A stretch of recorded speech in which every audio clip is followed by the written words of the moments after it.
Geometry کی جو تصویریں ہیں ان میں مثلث ہے، مربع ہے، مخمس ہے، مگر کسی بھی تصویر کا مرکز نہیں ہوتا سوائے دائرے کے۔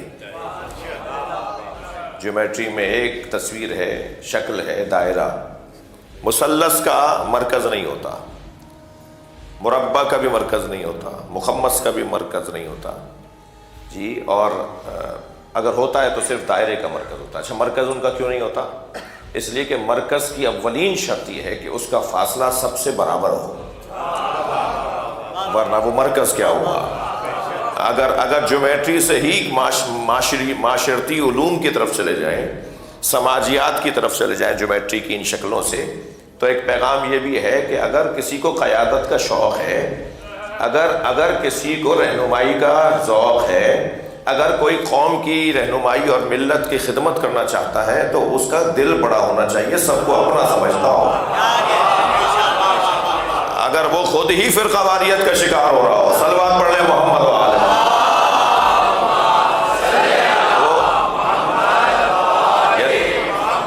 یعنی رہنما کے لیے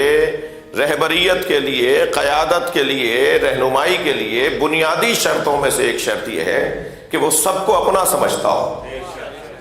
جی، وہ نہ زبان کی بنیاد پر فرق کرتا ہو اور نہ ہی رویوں کے بنیاد پہ فرق کرتا ہو، اور ہر شخص اس کی ملت کا اس کا اپنا ہو، تب تو وہ مرکز کہلائے گا۔ اور اگر ایسا نہیں ہے تو وہ مرکز عملی طور پر نہیں ہے۔ دعوت میں بھی آپ بھی کچھ بھی کر سکتے ہیں۔ صلوات پڑھ لیں ذرا محمد وآلہ۔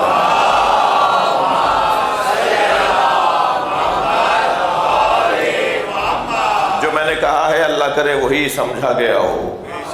میرا مطلب الجھن پھیلانا نہیں ہے، یہ روشن ہو جائے بات کہ یہ شرائط میں سے ایک شرط ہے مرکز کے لیے، کہ مرکز ہوتا ہی وہ ہے جس کا فاصلہ سب سے برابر ہو۔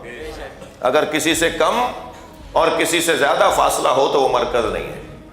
اور ان تمام شکلوں کا مرکز نہیں ہوتا، اس لیے کہ اگر اس کا کوئی نقطہ مرکزی تصور بھی کر لیا جائے تو کہیں سے وہ دور ہوگا تو کہیں سے وہ قریب ہوگا، سوائے دائرے کے۔ دائرے کے اندر ہاں یہ تصور ممکن ہے کہ اس کا مرکز ہے، دائرہ بنتا ہی نہیں ہے جب تک کہ مرکز نہ ہو۔ دائرے کا بننا بتا رہا ہے کہ اس کا مرکز ہے، اور مرکز کا تقاضا ہے کہ وہ دائرہ بنا سکتا ہے، اور جو مرکز ہے دائرے کا اس کے لیے ضروری ہے کہ وہ قابل رویت بھی نہ ہو۔ دائرے کا مرکز قابل رویت نہیں ہوتا، اگر قابل رویت ہو جائے گا تو اس کا ایک جز دوسرے جز سے دور اور ایک جز کسی اور سمت سے قریب ہو جائے گا، لہذا وہ بھی کما حقہ مرکز نہیں کہلائے گا۔ دائرے کا تقاضا ہے مرکز کا وجود، اور مرکز کا تقاضا ہے سب سے برابر کا فاصلہ، اور مرکز کا ہونا تقاضا کرے گا کہ وہ قابل رویت بھی نہ ہو۔ تو اب جناب زہرا کا تصور کیجئے، یہ وہ وجود ہے جس کا نبی سے بھی برابر کا فاصلہ ہے، علی سے بھی برابر کا فاصلہ ہے، حسنین سے بھی برابر کا فاصلہ ہے، وہ سب کو جوڑنے والی ذات ہے جسے فاطمہ زہرا